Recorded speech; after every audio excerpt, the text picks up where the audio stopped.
അപ്പൊ കുറച്ചു കാലങ്ങൾക്ക് മുമ്പ് ഞാനും എൻ്റെ അന്നത്തെ ബോയ് ഫ്രണ്ടും തമ്മിൽ അടിച്ച് പിരിയുന്ന സമയത്ത് അവൻ ബാക്കിയുള്ള നാട്ടുകാരുടെ അടുത്തൊക്കെ എന്നെ പറ്റിയിട്ടുള്ള ഇങ്ങനെ കഥകളൊക്കെ പാട്ടാക്കുന്നതിന്റെ കൂട്ടത്തിൽ അവൻ എൻ്റെ അമ്മയെ വിളിച്ചിട്ട് പറഞ്ഞു, നിങ്ങൾക്കറിയോ നിങ്ങളുടെ മോളും ഞാനും എങ്ങനെയാ ജീവിച്ചിരുന്നതെന്ന്, അവളുടെ ഒരുപാട് ഫോട്ടോസൊക്കെ എൻ്റെ ഉണ്ട്, ഞാൻ ഇത് നാട് മുഴുവൻ പാട്ടാക്കും എന്ന് പറഞ്ഞു.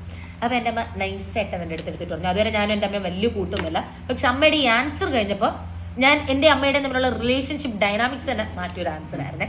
അമ്മ പറഞ്ഞു, മോനടാ നിന്റെ അത്രയും ഫോട്ടോ ഒക്കെ ഉണ്ടെന്നുണ്ടെങ്കിൽ നീ ഒരു കാര്യം ചെയ്യണം, ഞങ്ങളുടെ വീടിന്റെ ഫ്രണ്ടിൽ അവിടെ ഒരു വീടുണ്ട്, അപ്പൊ അവിടെ 2 പോസ്റ്റ് വെച്ചിട്ട് നീ അവിടെ നല്ല വിശാലമായിട്ട് ഒരു ഫ്ലക്സ് വെക്കണം. അപ്പൊ രാവിലെ എണീക്കുമ്പം എനിക്ക് എൻ്റെ കൊച്ചിനെ കണ്ടിട്ട് അങ്ങ് എണീക്കാലോടാന്ന് പറഞ്ഞു. പിന്നീട് കുറെ കാലം കഴിഞ്ഞ് ഇവനും ഞാനും തമ്മിൽ കൂട്ടായപ്പോൾ ഇവൻ പറഞ്ഞു, അമ്മയുടെ ആൻസർ കണ്ടിട്ട് ദൈവമേ ഞാൻ ഇനി എന്ത് ഉത്തരം പറയും എന്നോർത്ത് ഞാൻ ഫോൺ വെച്ചിട്ട് പോയി എന്ന് പറഞ്ഞു.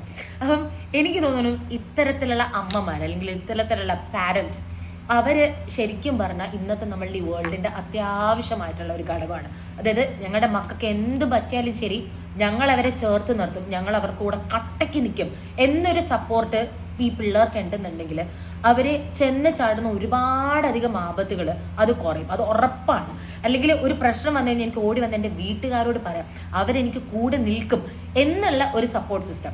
അതാണ് ശരിക്കും പറയാം നമ്മുടെ മക്കൾക്ക് വേണ്ടിയിട്ട് ഇപ്പം നമുക്ക് വലിയ സമ്പത്തോ അല്ലെങ്കിൽ സ്വത്തോ ഒക്കെ ഉണ്ടാക്കി കൊടുക്കാവുന്നതിനേക്കാൾ കൂടുതൽ നൽകാൻ പറ്റുന്നത് I will be there for you എന്നുള്ള ആ ഒരു അഷുറൻസ്